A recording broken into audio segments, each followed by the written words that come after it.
Huawei, proud sponsor of TechBusters.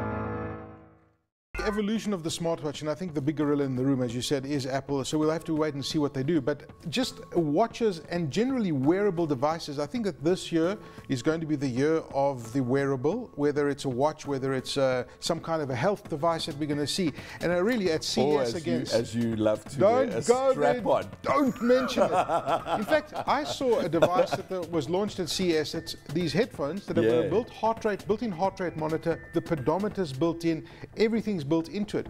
And the interesting thing that I see is that mainstream brands, fashion brands like Swarovski and Mont Blanc, are now also playing in that wearable space as well. So the wearables are going to be big this year as well. Yeah, I agree. And talking about getting big and the gorilla in the room, Alibaba, largest IPO ever last year, and now it's going to open it up to Europe and America. I mean, it's going to be a big competitor.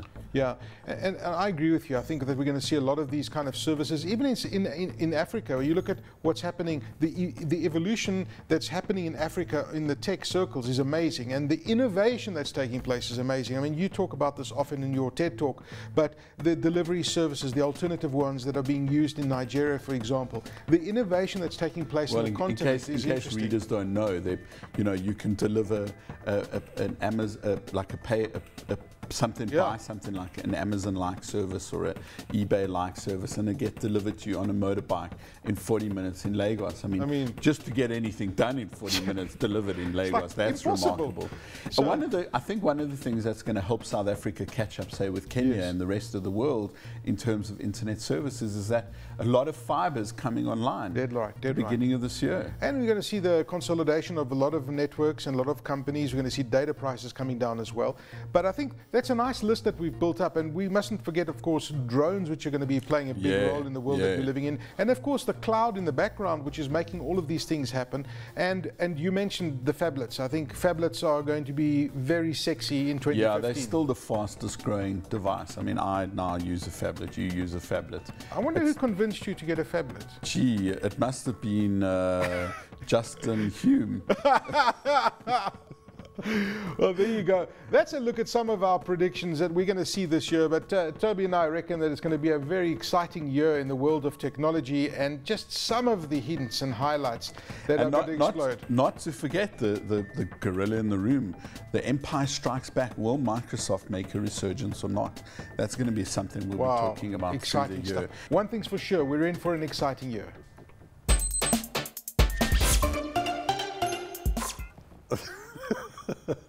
So that's what we think is going to be, or are going to be, the top trends for the year. And of course, the focus again is on smartphones, isn't it? Absolutely. I mean, Apple had a blowout quarter with iPhone sales, but it's the kind of good results that is good for everyone. No doubt. And if you're looking at the stock prices right now, after our discussion, you'll see like a lot of analysts, a lot of stock markets will react to what we've just said now. Yes. And you'll see the market will be quite bullish. 3D printers, buy those shares, buy those 3D printer shares, Apple shares, because everybody focuses what we say, right? Absolutely.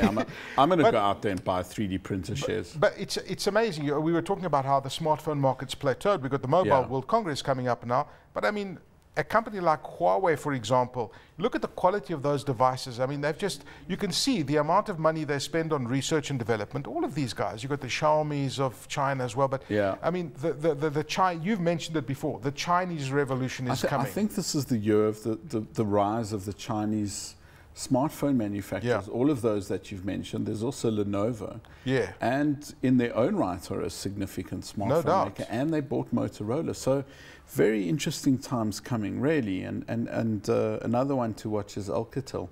So it's going to be a very interesting time. But tell me, is that a router in your hand, or are you just happy to see me? So this is a very interesting device. It's a Vodacom Connect LTE, okay? And what this does is it's obviously a Huawei router, as you can see, but I mean, they make routers for all sorts of things. But this has got the different LAN ports at the back, but you also see that there's a phone jack, phone 1 and 2. So how this works, basically, it's Vodacom pushing the envelope to really not rely on any kind of cable network. And they're basically saying that you can plug telephones in here, you can have VoIP services, and the VoIP services do not impact the data of this device. So the data works as per normal, but it's independent of it. So you can connect telephone services. You can stick it on the wall. It's very, absolutely. Apple-like. Stick it up on the wall, nice and slick, simple design. Yeah, so you got the dongle, and then that's the dongle gives you. And you can also plug in a DSL cable as well. So you can have ADSL, for example, if you like. But really, the focus is on wireless. And I mean, we can see how much is being focused on 4G technologies, LTE in this country. You know, I think this is going to be a very interesting market this year. All the manufacturers, Vodacom, MTN, with all the acquisitions, Telkom Mobile. I think it's going to be a fascinating year for telecommunications in this country. I do too. I mean, I think we can probably see a price reduction. I think there's a good chance we will get a price reduction. Yeah. Because of the kind of increased competition, and that fibre is finally coming to the homes. I will have fibre in March. Oh, stop showing off, man! You're making me sick with you. The truth is that we're still quite far behind. Even a country like Kenya, we've got some catch up to do.